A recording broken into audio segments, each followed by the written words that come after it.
Hello, everyone. Bonjour à tout le monde.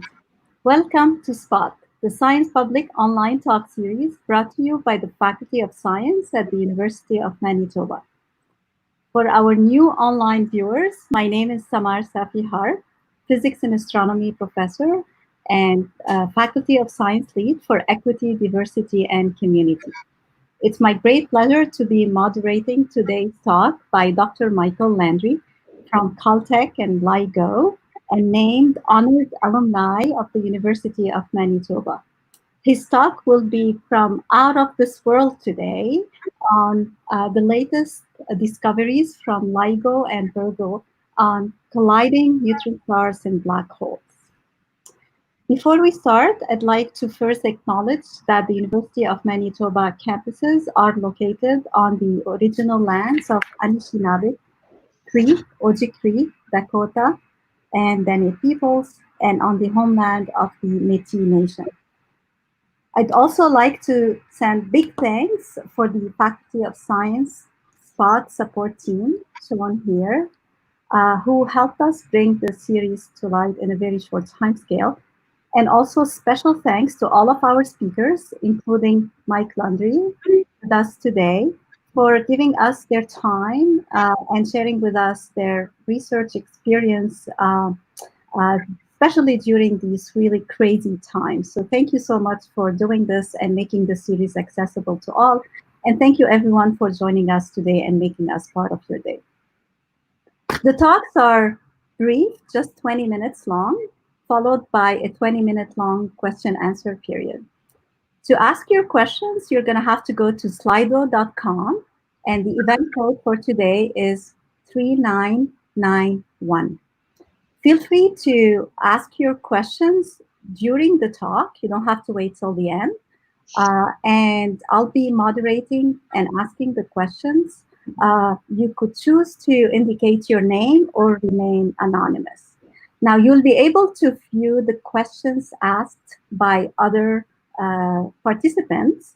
And if you like any of the questions that you see, feel free to give it thumbs up or like it, because that helps it rise to the top and it helps me decide which questions to ask first.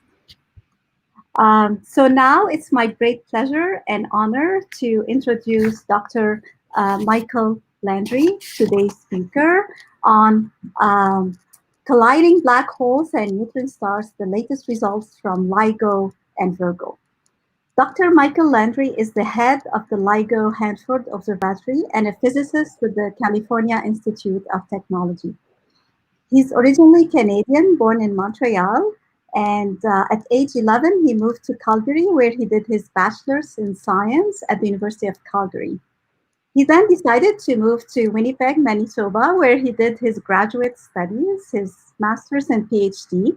And in 2000, he completed his PhD under the supervision of Professor Wim Van Oors in strange quark physics.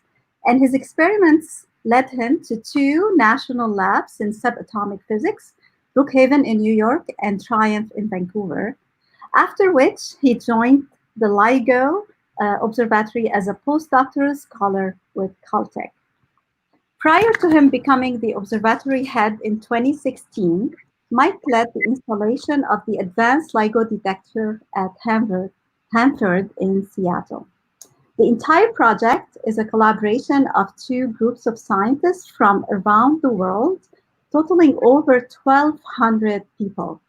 Referred to as the LIGO Scientific and Virgo collaborations, this group eventually allowed the first detection of gravitational waves from 2 black holes colliding. That was the first time in history that we can actually listen to the sound of 2 black holes colliding some billions of light years away. This discovery, announced in February 2016, led to the 2017 Nobel Prize in Physics for the group's original lead scientists, Weiss, Parrish, and Thorne. The subsequent discovery of a neutron star merger in August 2017 led to the birth and explosion of a new field in astrophysics referred to as multi-messenger astronomy. Mike is also a fellow of the American Physical Society, And as a fun fact about Michael, especially to the Winnipeggers, Mike is apparently a big fan of the hockey Jets team. We're really excited to have you with us, Mike, and very thrilled to be hearing the latest results from LIGO and Virgo. Welcome, and over to you. That's great. Thank you so much, Samar. Thank you for that introduction. Big Jets fan, looking forward to the playoffs coming up and seeing if they can actually launch a final aspect of the season. So I want to say thanks for the opportunity to make this spot talk to Samar and Vicky and Andrew, the whole spot team.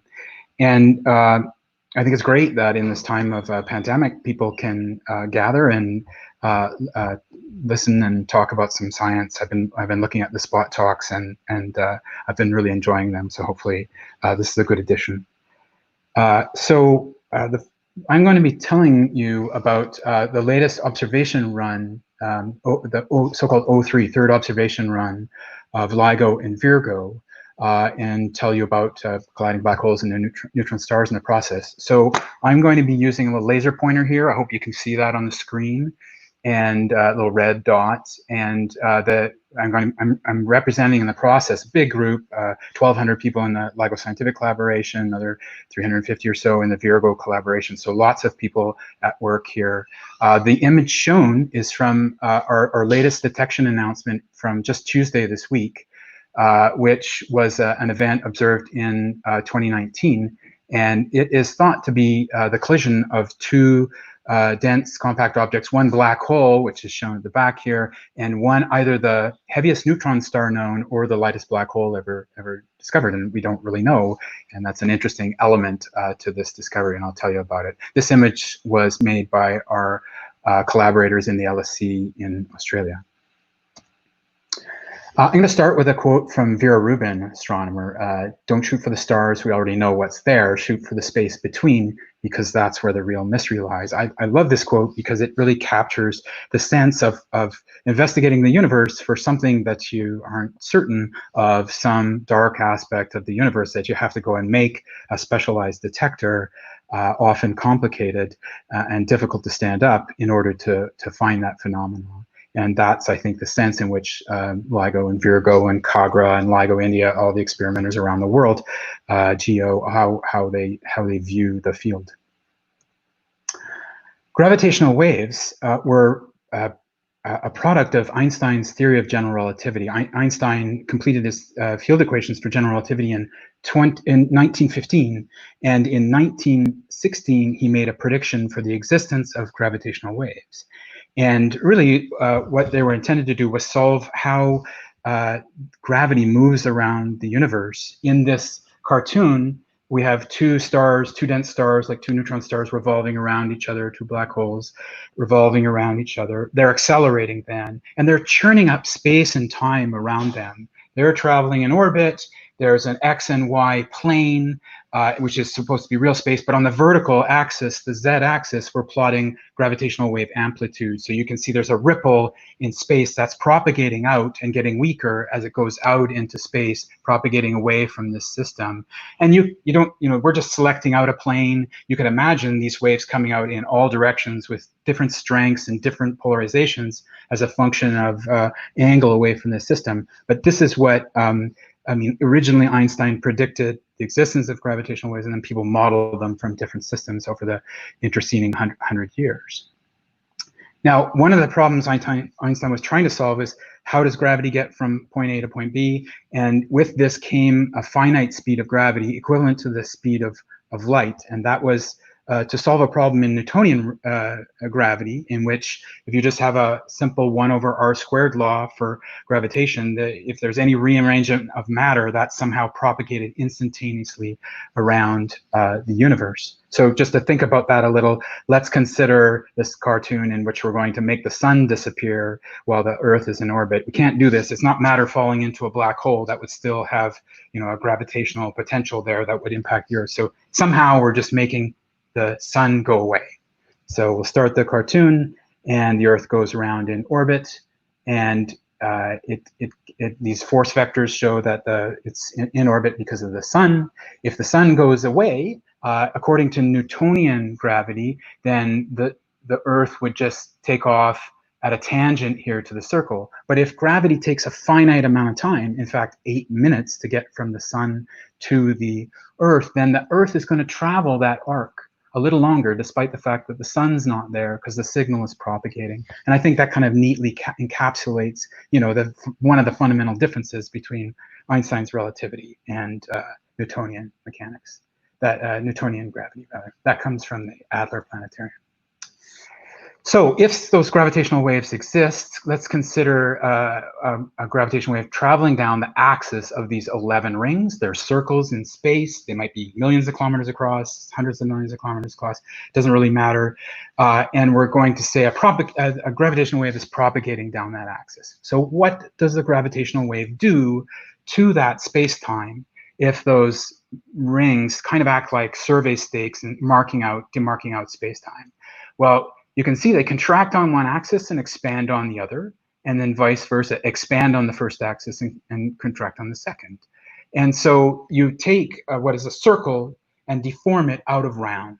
That's the signature for the passage of a gravitational wave. A good detector would be something that resides in free fall, in a force-free region in outer space, arranged as a circle, and if a gravitational wave goes by, it causes those satellites maybe that are demarking out space-time arranged in a ring to apparently compress on one axis and expand on the other.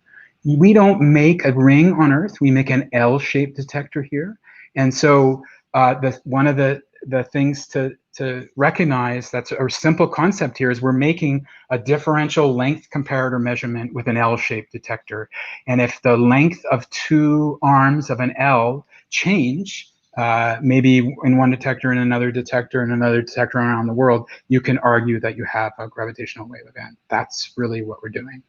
So we'll see a little more of that. I'll show you a schematic of an interferometer in a moment. What are the astrophysical objects we're looking for here? We're trying to find gravitational waves from loud systems. It's clear from calculations of Einstein's equations that only loud, very massive things, mass of the sun, moving with the speed of, near the speed of light, are going to make gravitational waves that could be detectable.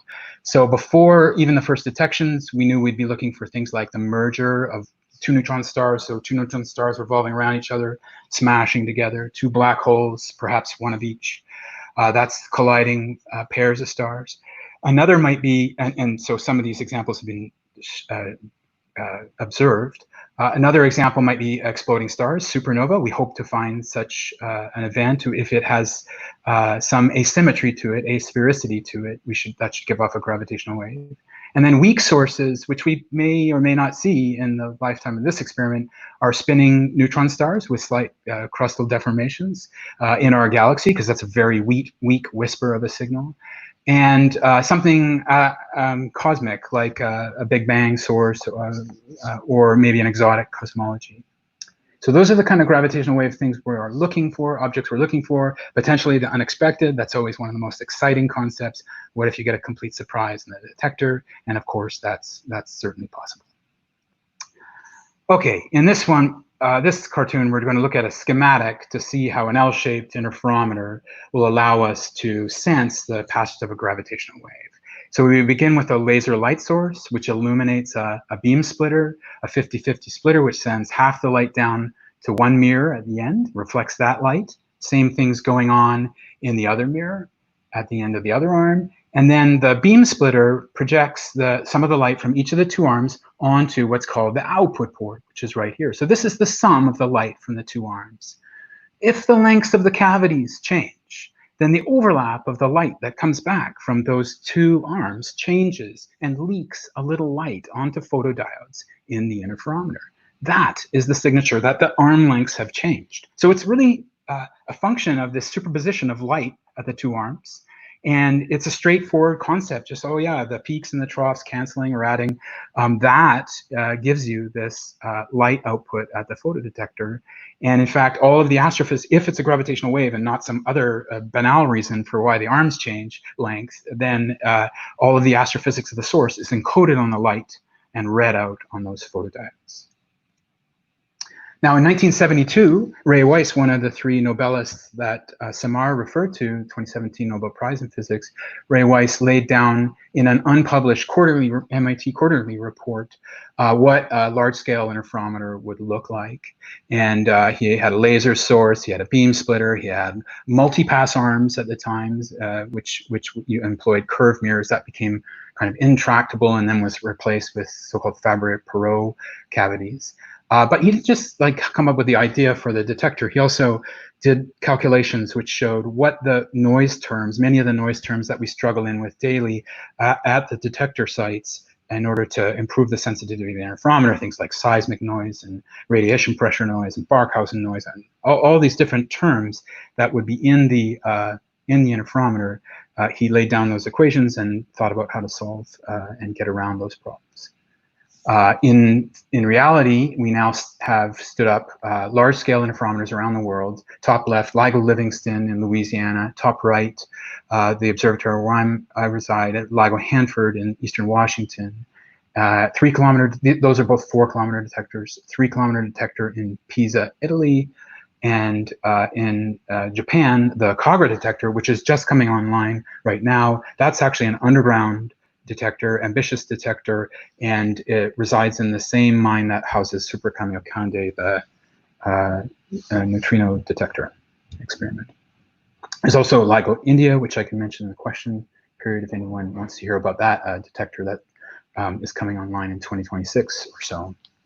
Now, the interferometer is much more complicated than the schematics, and shown here are some of the really critical optical mechanical systems, including one of the N mirrors. This is looking towards the corner station, towards the beam splitter, so 4 kilometers long through that gate valve resides the corner station. Here's the N mirror. The actual laser that we use to probe the status of the arms is a neodymium YAG infrared laser, 1 micron laser, so it's so red you can't see it. But there's a host of auxiliary lasers, including this green light laser, which is a low finesse cavity locking system to control the mirrors. So there's lots of different rich componentry here. I can't go into all of it. And that rests, really, the experiment rests on the twin pillars of the science and the engineering, this really sweet technical engineering process that is in design and test and construction and installation and running, commissioning of these systems is just critical to make the interferometer go. So we, in 2015, we made our first observation run, 01. You'll hear 01, 02, 03. Those are the different observation runs. And then in late 2016, 2017, we ran 02. And from those first 2 observation runs, we made 11 detections. And maybe the most critical of those are the first, so gravitational wave 2015. This is year, month, day, 1509-14. That was the first event that we got just 2 days into stable running, which was months of fire drill trying to understand what we had and to prove it was indeed a gravitational wave. So that was the first event. What you're seeing here is a time frequency plot. So this is just a quarter second worth of data. And this is frequency of the modulation of the arms, and therefore the amplitude of the modulation and frequency of the gravitational wave. And that ranges from about 20 hertz up to half a kilohertz, 512 hertz. And you can see a signal. There's also a time series here superposed on the frequency series. And that's showing as the last quarter second, last tenth of a second of the life of the system, 2 black holes about 30 times the mass of the sun. They're going around each other faster, over half the speed of light, and finally merging into a larger black hole, the so-called chirp signal. Right down here is another event that's 100 seconds long. That's from the second observing run, 1708-17, and that's 2 neutron stars colliding. And Samar is an expert in this. Her group's written papers on this event. And the event wasn't just seen in gravitational waves, but it was seen by 1/3 of the world's electromagnetic astronomers, and everything from radio waves all the way up to gamma rays. So those are the events from the first observation run. I'm going to play you this waveform just so you can hear the time frequency evolution of the event. You'll hear it at low frequency, and we boost it in frequency. And there's 2 events here. Just watch the top left label.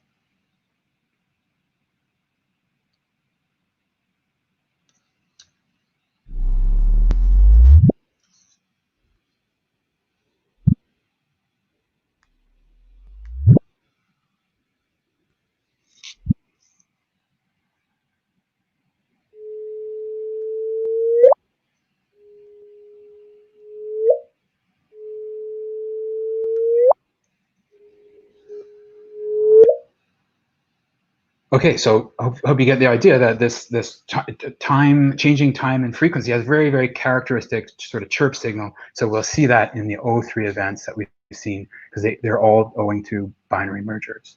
The third observation run was essentially a year long, from April 2019 to 2020. It was intended to go to the end of April in 2020, but we suspended the run owing to the pandemic. We also took a month off in October 2019. That was in order to improve the sensitivity of the detector. And we had 11 events in those first two runs. You make the detectors more sensitive, you sample more of space. We have 56 candidate gravitational wave events in the data, black hole mergers. We have another neutron star merger, and we have potential neutron star black hole mergers, black holes eating neutron stars. So I think for time, I'm going to go quickly through the metrics. I'll just tell you, this is the noise performance in the detector. It's basically the light arriving back at the photodiodes cast in the frequency domain. So these are 100 cycles per second, several thousand cycles per second. You're trying to push this curve as low as possible, and you're getting numbers that correspond to modulations of the arms of about 1/1000th the size of a proton, 10 to the minus 18 meters, 10 to the minus 19 meters. So this is cast in strain, so you divide out the 4-kilometer length. I'm going to skip this one. And I'm going to mention that we publish, for the third observation run, interesting novel events. We can't publish all, whatever it turns out to be 50-odd events, single papers. We'll publish catalog papers like we did for O2. But for novel events, we publish individual event papers.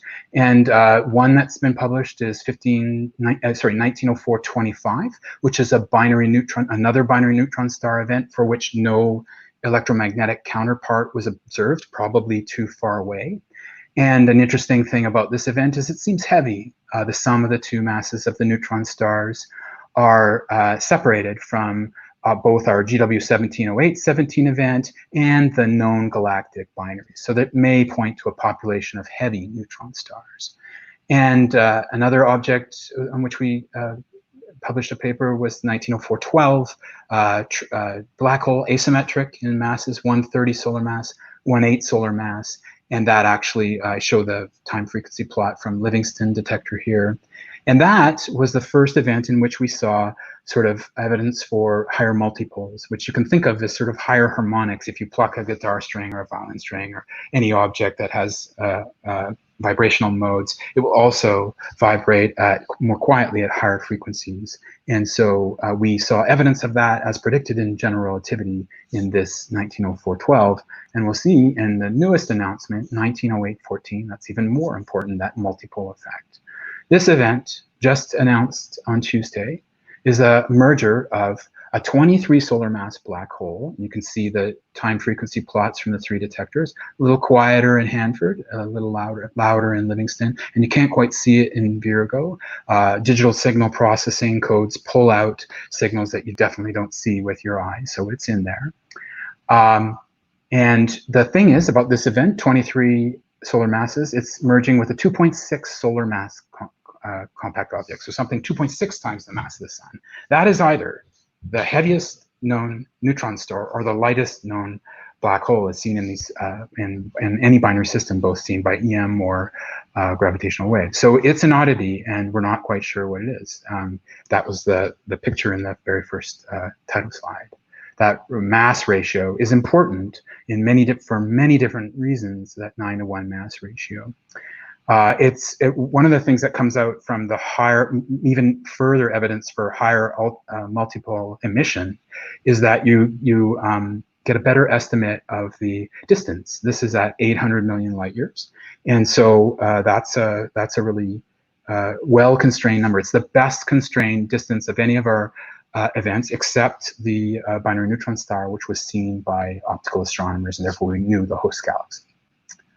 I'm going to play you a video of this. This is a numerical relativistic model. So all of the general relativity is folded in here. That red is my cursor, so I'm going to get that out of the way. What you're seeing is a very light object, 2.3 solar masses, revolving around the heavier 23 solar mass black hole. And you're seeing the emission from all multipoles the amplitude of the mission and the direction of the mission from that binary system.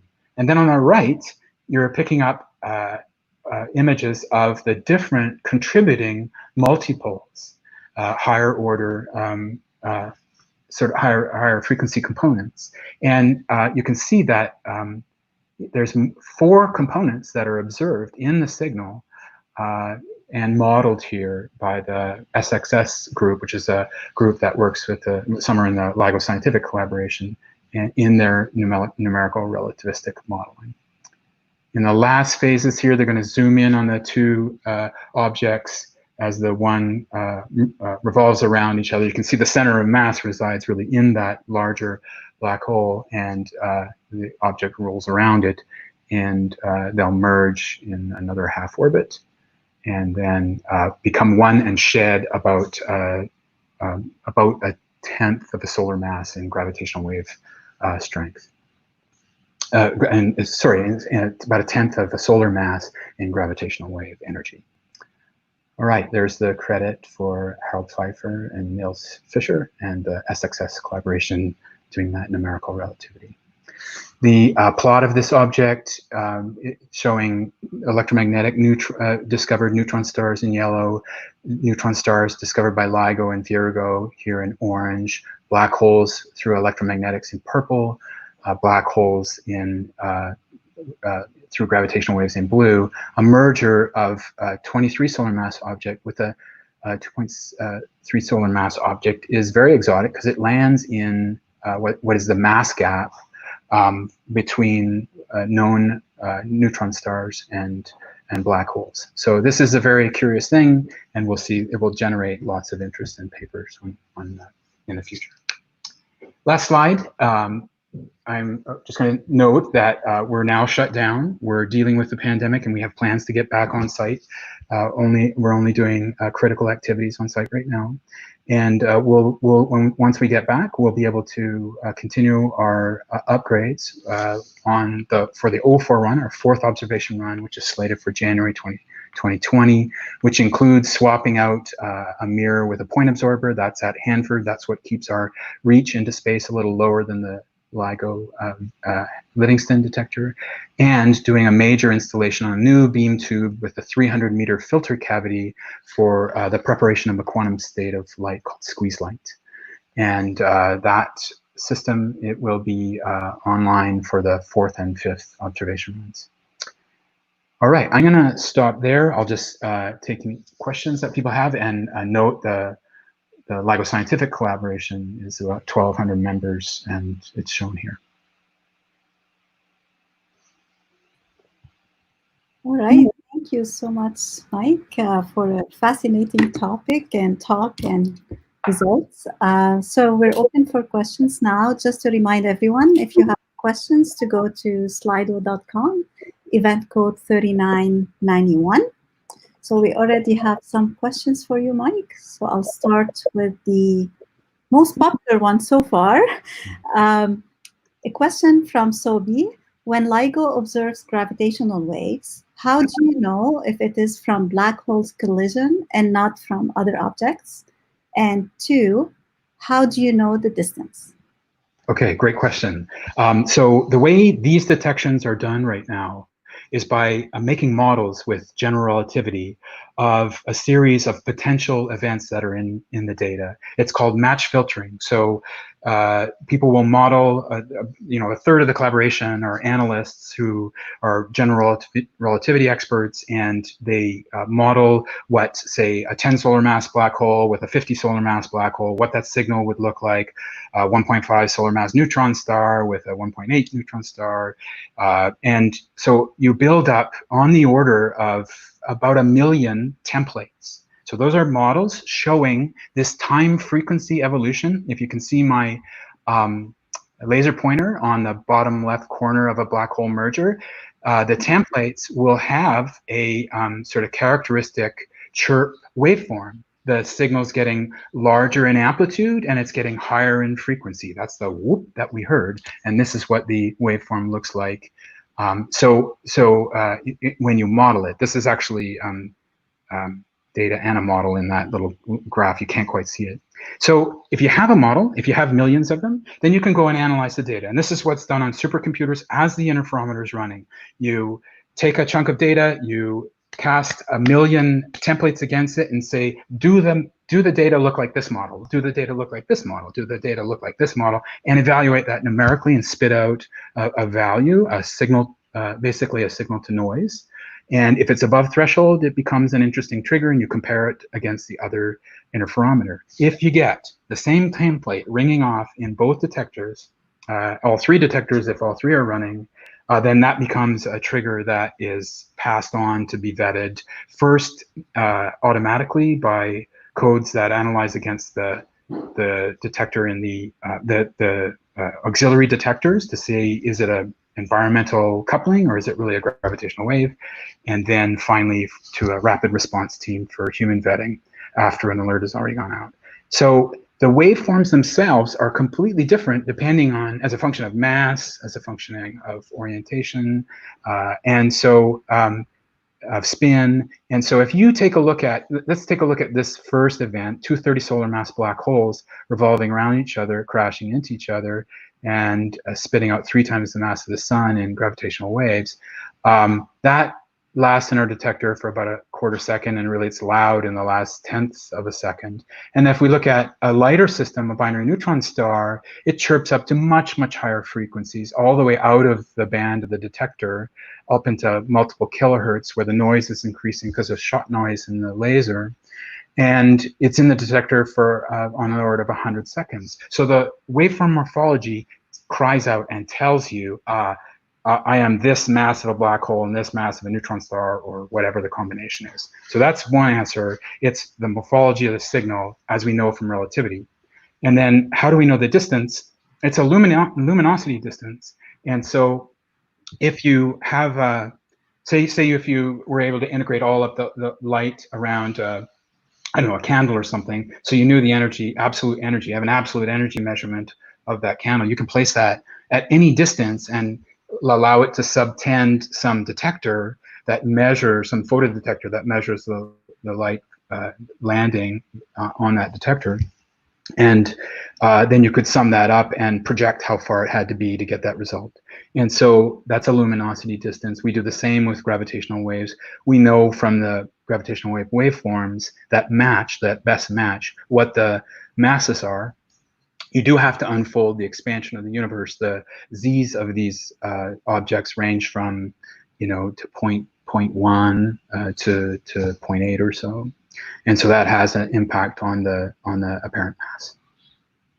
Thank you. Sure. That's very nice. Next question: how far is the closest black hole from Earth? Oh, that's a great question, because that was just revised. Samar, you might know this. I think this was just revised. I saw a paper on that a few months ago, and it's now just, I think, kiloparsecs. It's not even to the center of the galaxy. I think it's something on the order of 4 to 6 kiloparsecs. Is that right, Samar? Yeah, I would say a couple of kiloparsecs maybe, but we know many of them nearby of couple of kiloparsecs away, 2 kiloparsecs away. I don't know the exact distance, but I guess that's approximate enough. A kiloparsec is 1,000 parsecs, which is roughly 3,000 light years, just for those who are not familiar with that term. Yeah, and so I think that this object that was discovered and was now thought to be the closest black hole to the Earth was discovered through electromagnetic means, not through gravitational waves. So the objects that we are seeing are in general sort of in the hundreds to billions of light years away, hundreds of millions to billions of light years away. The closest event we've seen is GW 170817, and that is that was in it was 130 million, 140 million light years away, about 40 megaparsecs, as Samar says, 3.3 light years per parsec. And the most distant is on the order of 8 billion light years away. So we're sampling, I think, intrinsically a different population than than EM astronomers. Sometimes they overlap, and that gives the possibility of seeing this multi-messenger astronomy, and that's a very exciting prospect. But these heavy black holes, heavy stellar mass black holes, many tens of solar masses, were not observed through EM means. So there's some kind of selection effects that are going to help us understand populations of black holes, both from EM observations, from gravitational wave ones, and from combining those data such that you can tease out information about how they formed. Are they capture objects? Or were they born as isolated binary systems? All of that is a hot topic right now, or hot topics right now in population studies. When you get, 50 to hundreds of events, that's a very different story now. The object here, the asymmetric version, is very unique. So you can do statistics now. Okay, great questions. Next question from Adam and Latifa, who happen to be my kids, by the way. I did not feed them that question. How many black holes are there in our galaxy approximately? Yeah, so people don't know. I mean, people just don't know.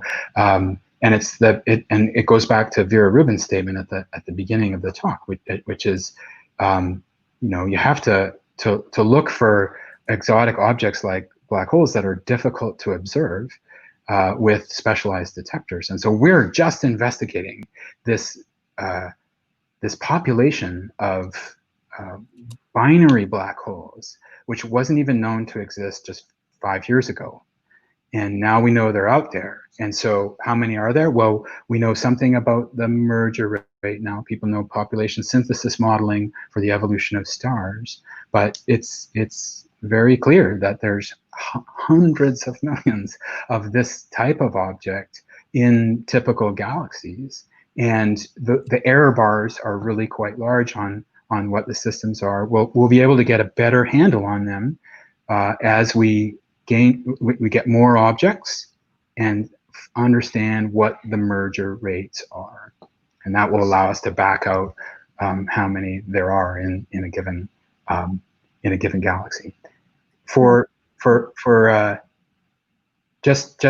If you could somehow detect all the binary black hole mergers in the observable universe, we don't have a detector that can do that, but people think they know how to in the coming decades map out every binary black hole merger in an observable universe. That corresponds to something like a detection every second.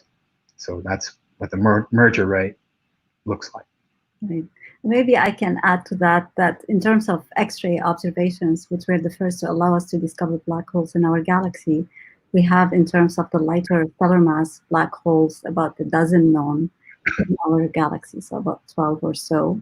But we also, of course, know the supermassive black hole towards our center, our galactic center, SCRA star. But in principle, there should be millions of such black holes that we haven't seen in our galaxy as well. All right, moving to the next question. Tim, what would be a question from Tim? What would be the next generation of detectors that follow LIGO?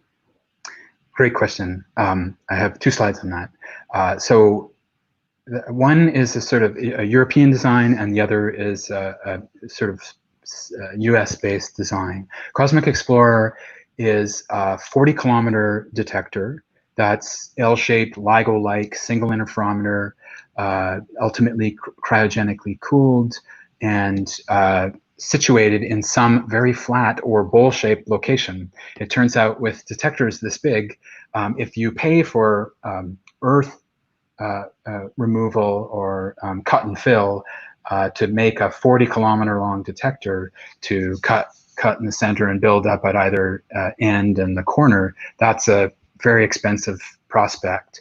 And so people study for a 40-kilometer detector, study around the world where you could find bowl-shaped features, bowl-shaped deserts, basically, that would allow for a less expensive installation process. So this detector has a sort of nascent design study underway, and it's an active discussion in a series of meetings that many of us from LIGO and Virgo and Cogra and LIGO India attend annually, and there's work ongoing, but it's not as well understood a plan as the Einstein telescope, which is a European design effort that is completed and yielded a sort of triangular shaped detector, which is each arm is on the order of 10 kilometers across, and it's actually 6 interferometers, so it's a xylophone kind of effect. You have 2 interferometers, the beam splitter of which resides at each vertex. So you have 2 at this corner extending the arms, you have 2 at this corner extending their arms, and you have 2 at this corner extending. And each of the pairs of interferometers has a low frequency component and a high frequency component. So that the tension in making detector which has good noise performance at all frequencies, at high frequency where you're battling something called the shot noise of the laser. That's this sort of straight line curve in a log-log plot here. The shot noise of the detector, in order to improve that, you need high power lasers and you need quantum states of light, the so-called squeeze states of light. And then at low frequencies, particularly at intermediate and low, you need good seismic isolation, good isolation from the ground, and you need cryogenics to cool down your mirrors such that the Brownian motion of the coatings of the optics and the bulk of the optic and the suspension system itself doesn't destroy your noise performance in the detector. So that provides a tension, a cryogenic system with a high power laser, and those are kind of opposing forces that make your life difficult as an experimentalist. The Einstein telescope solution is to have a cryogenic low frequency detector and a high power, high frequency detector at the cost, and that increases the overall cost. In Cosmic Explorer, you have a more LIGO-like scenario in which you have a cryogenic and high power laser together operating as one. All right, great. The next question from Neil, whose name must sound familiar to you, Mike. That must be Neil Dirksen. I think. When is it possible to observe continuous sources of gravitational waves, such as spinning neutron stars? What can we know that is different than transient observations? Great question. These are all really good questions. So I am just trying to find my noise curve, which must have been in the O3 section, that's right. Yeah, great. Okay, so this is the output of our detectors right now as a function of frequency, all calibrated in order to understand what's this tiniest modulation in space-time you're able to see. And so Neil's question is about isolated neutron stars in our galaxy. So if an object is completely spherical, then it will not give off gravitational waves as it spins. However, if there's some sort of hemispherical style mountain, some crustal deformation, something that's held up by the very high magnetic field, what that quadrupole moment, the thing that deforms it a little, makes it look a little like a football, that would allow gravitational waves. We don't know what the mechanisms are that would produce that. There's people who theorize this. There's a number of different of those in the literature. And people then search for weak gravitational wave signals in the data that would look like one of these kind of peaks, but it would be very, very small and buried in the noise here. These peaks are almost entirely mechanical systems that are either there by design or there as a sort of pathology.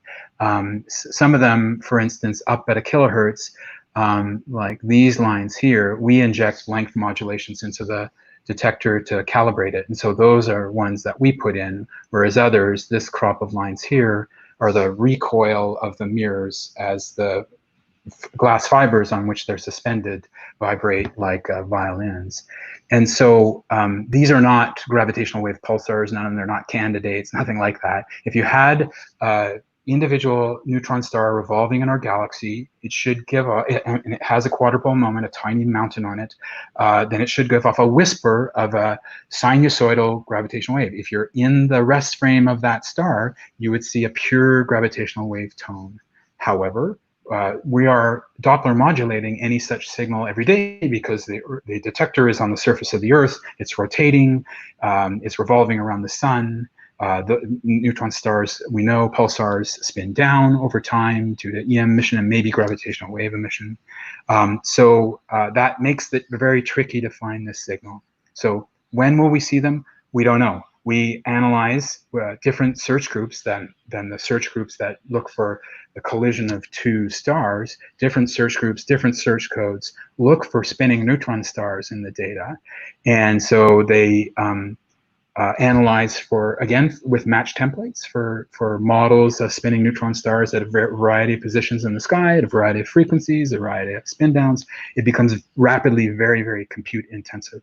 It's the most compute intensive analysis we have. So it is possible that we might see a gravitational wave neutron stars, a gravitar, in the O3 data. That's a possibility. We just don't know how likely, because no one knows the equation of state of neutron stars, the stiffness of neutron stars, how spherical they are. So what can be supported and how spherical they are.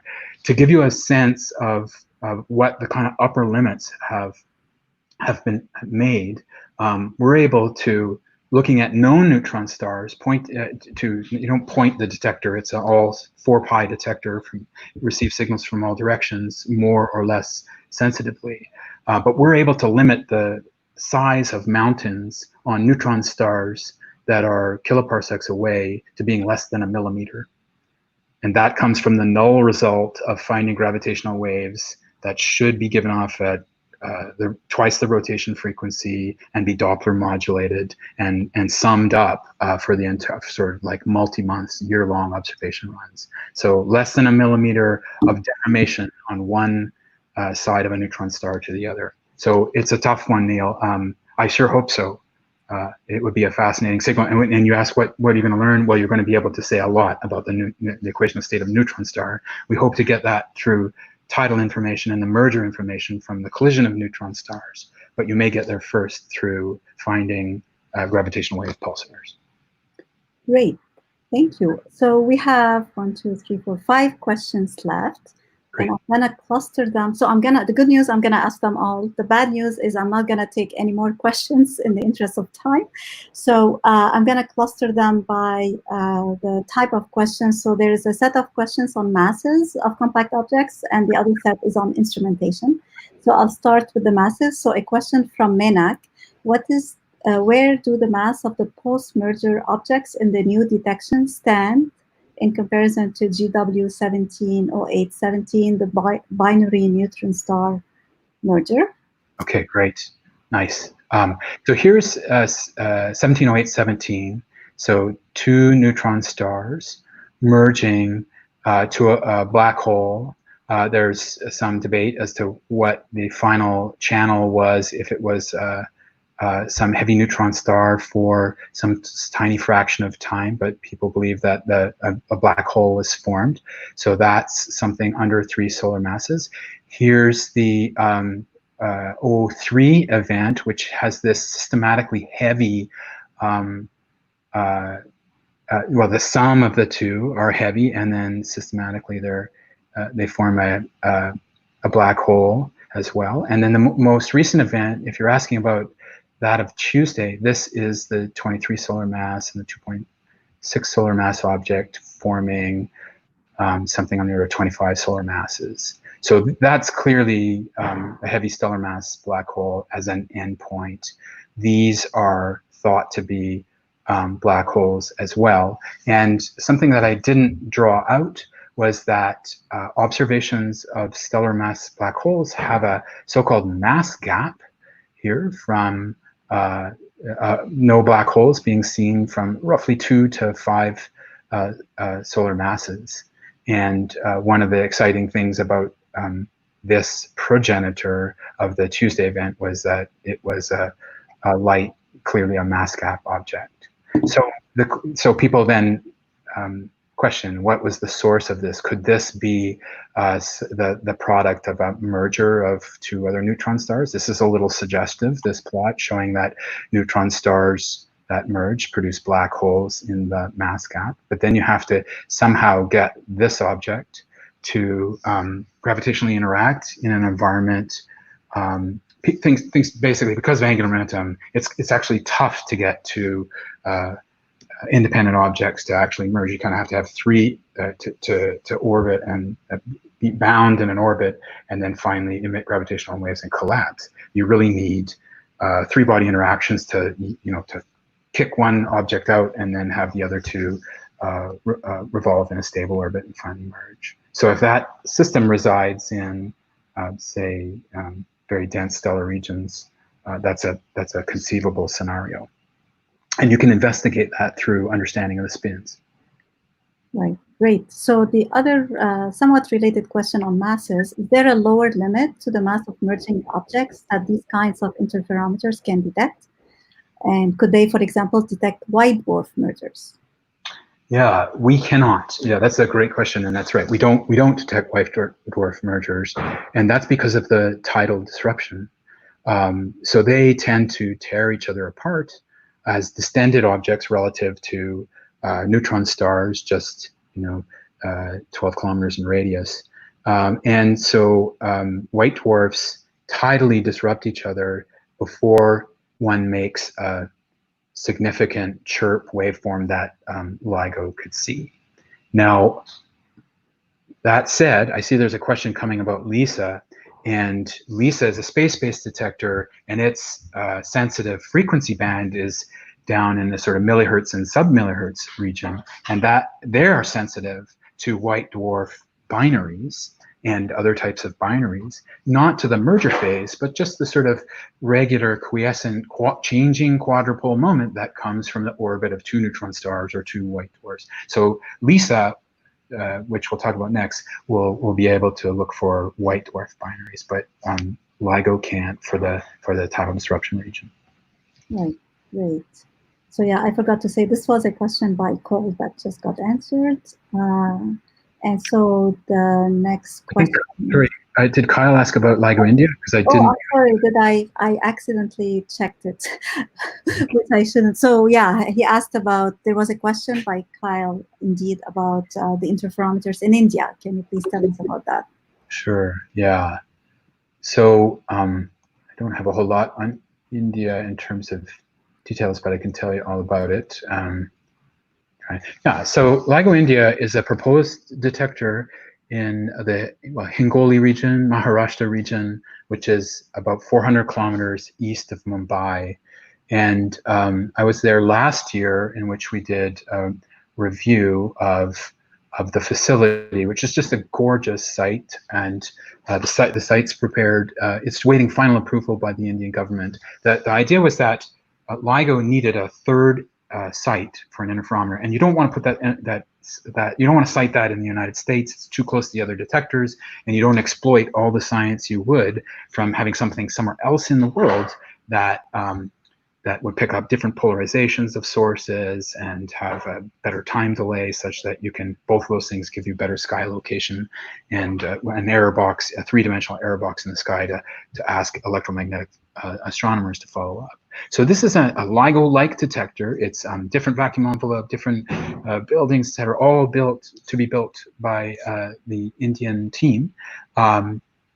But populated with an advanced LIGO detector. So we have a detector components for a third interferometer site, and so we are loaning the Indian government $80 million worth of detector hardware, and they're putting up on the order of $400 million for all of the infrastructure, vacuum envelope, building staff, all of those things that makes the interferometer run. And together we'll build this detector in the coming years. And much of that process is underway with money that seeds the project and visits to LIGO and people going from LIGO to India for reviews and discussions.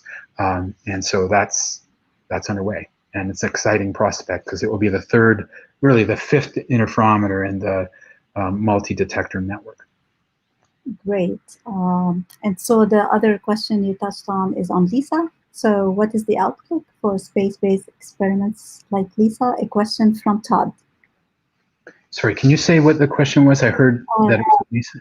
Yeah, what is the outlook for space-based experiments like LISA? Yeah, I think the outlook is really good.